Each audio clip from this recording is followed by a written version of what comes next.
Bonjour, bonsoir, ici Akaramoko Kaba, ingénieur réseau télécommunications.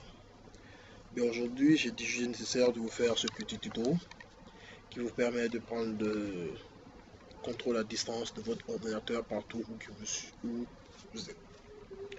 Tout d'abord, pour ceux qui ne connaissent pas l'informatique, les équipements informatiques, que ce soit l'ordinateur et autres, communiquent à l'aide d'une adresse.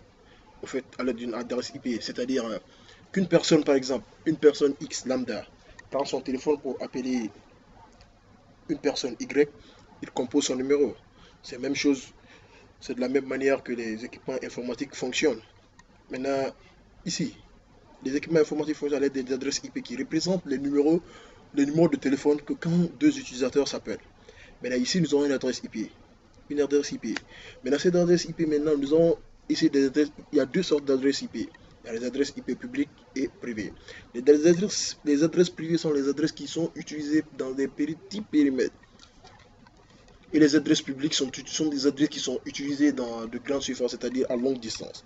Ici, nous allons simuler. Nous sommes dans un bureau et, par exemple, notre ordinateur fixe est au niveau des ressources humaines.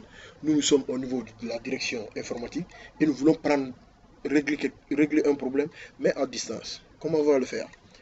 Maintenant, les développeurs de Google nous ont permis à régler ce problème. Quel est ce problème maintenant? Comment régler ce problème? Ils ont fait sortir maintenant des accès à distance. Comment des accès à distance? Pour tu démarres ton Google Chrome, tu viens ici au niveau de l'application, tu vas voir le bureau à distance. Si tu ne vois pas le bureau à distance, toujours, tu feras comme ça.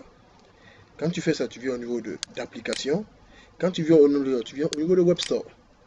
Quand tu viens au niveau de Web Store maintenant, tu télécharges maintenant, tu dis bureau à distance. Bureau à distance. Bureau à distance. Bureau à distance. Normalement, il t'envoie le bureau à distance, il dit c'est déjà. Sinon, tu mets ajoute Chrome, il t'envoie automatiquement. Ici, une fois le bureau à distance téléchargé, nous allons cliquer sur le bureau à distance. Voici l'interface qui sort. Moi déjà, je vais configurer mon ordinateur là-dessus. Si mon ordinateur n'est pas configuré, je vais faire quoi? Mais suivez attentivement. On va partager sur ton ordinateur et permettre à un utilisateur de le voir et de le contrôler. Tu dis partager, tu cliques. Tu attends. Il va te générer un code. C'est Google Chrome qui te générera un code. Le code généré est là. Et voici, il va te générer le code. Mais là, sur ton ordinateur, je précise très bien, je n'ai pas testé sur les ordinateurs avec des systèmes d'exploitation iOS. J'ai testé avec les systèmes d'exploitation Android. Nous allons toujours télécharger cette application du nom de bureau à distance. Quand nous allons télécharger le niveau de bureau, suivez attentivement parce que je n'ai pas jugé nécessaire d'activer ma cam pour vous montrer mon téléphone portable. Dans les prochaines vidéos, vous allez voir vous allez voir sur mon téléphone portable.